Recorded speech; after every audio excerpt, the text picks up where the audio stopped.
Okay, you've got an understanding of stocks and how they work and how markets work. Now you want to go buy some. Now it's time, the fun part, where you get to go pick them. And there's a lot of different ways you can go to pick stocks. I mean, some people might say, I like the look of the company's logo or the colors that are in the logo, or I went and saw a Disney movie and I thought it was a great movie, so I'm going to buy Walt Disney stock, for example. Well, that's okay. Not as expertise behind it, but a lot of people buy it that way, or they just regular buy their own company stock, which if you do too much can be a little risky, by the way. So be aware of that. But mostly folks are looking at a little bit more analysis, a little bit more data than that. And really the analysis comes down to two parts, qualitative information and quantitative information, or data that's become information. Usable data is information as we know it. So you're looking at qualitative and quantitative. And what's the difference? Well, qualitative is not numeric. It's kind of those non-number type ways, and we'll look at that in a second here. And then quantitative is the numbers. It's the hard, cold numbers. So let's take a quick moment to look at these two things before we start getting into things like ratios and really in-depth around different ways that you can evaluate companies.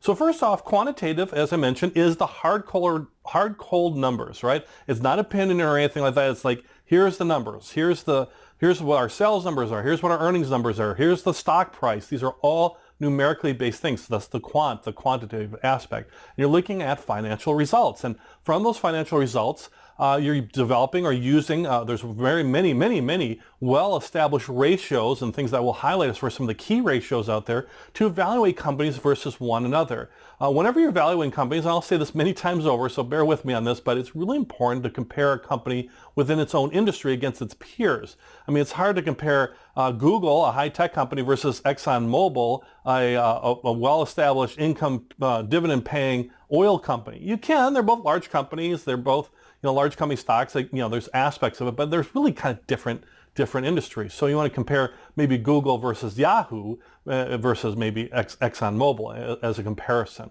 So financial ratios, you get those from different sources. And when we get into the ratio part, we'll talk about exactly where to find them or how to get them. And most of them are publicly domain anyway, so you never really need to calculate them. But it's important to understand where they come from. And they typically come from the business financial statements. And those are, the balance sheet, looking at the assets and liabilities of an organization. What do they own? What are their assets? Buildings, fixed goods, real estate. What are their liabilities? What do they owe in debt, or who they got to pay stuff to? So their liabilities, you subtract those two, you got what are your income or your net value of your company. What's your retained earnings? So if you're accounting, you would get all that. But the idea is you're a moment of time as far as looking at your balance sheet. Then you have the income statement, which is showing the inflows of money and where that goes from the income statement. And then the statement of cash flows is really analyzing cash and inflow and outflow cash and how's your cash position changing. Those three documents that are required to be published out there are very, very important where a lot of these ratios come from. But those are the cold hard numbers. That's just like numerically, I'm not invested in it because I like the latest Disney movie. I'm just looking at what is the numbers on. Now qualitative, we compare that now to qualitative, that is not numeric. That's the quantitative part. So a lot of times with qualitative, you're using things like logic, for example, or maybe things like your gut or emotion or your knowledge about a particular industry or company. I mean, sometimes if you work within a company and you've worked in that company for many years and you worked in a particular industry, you'll know that industry well. That doesn't mean you're an expert as far as buying stocks in an industry, by the way. You still want to do your due diligence on it, but you'll understand that industry and what's working and not working in an industry better than somebody who maybe has not worked in that industry. For example, if I'm investing in, let's say, healthcare stocks and somebody's a doctor that I'm comparing to, a doctor is going to know more about healthcare and what's working, what's not working, how managed care works, all that stuff better than maybe I would as far as knowing the industry. Now, I might be a better investor, though, because I know how to use analysis and quantitative stuff and how to build a better portfolio. But at the beginning, that person will know that industry from a qualitative standpoint. You also want to look at from a qualitative standpoint is what's going on in the wide world. What are these demographics? What are trends? What is happening out there? So if you're interested, as a good example is healthcare, understand that the population is aging, that we're having more longer lifespans, and there's more opportunities for companies who are in that healthcare field with their clients. Basically, in many cases, they're going to live longer. That means they can buy their products longer. Just that nature itself can be really good. What about for millennial generation? What are they buying? What types of things are they buying? The investment in technology and understanding technology, and that's maybe where technology stocks might target that particular market. What's happening from a global aspect? And we're living in a very global interconnected world. I mean, I'm very blessed to have tens of thousands of people in my courses here, and I've got in my online courses, and I got folks from all over the world. I have folks from over 141 different companies that watch my videos, my training videos, and I'm very grateful and blessed, and thank you so much for doing that.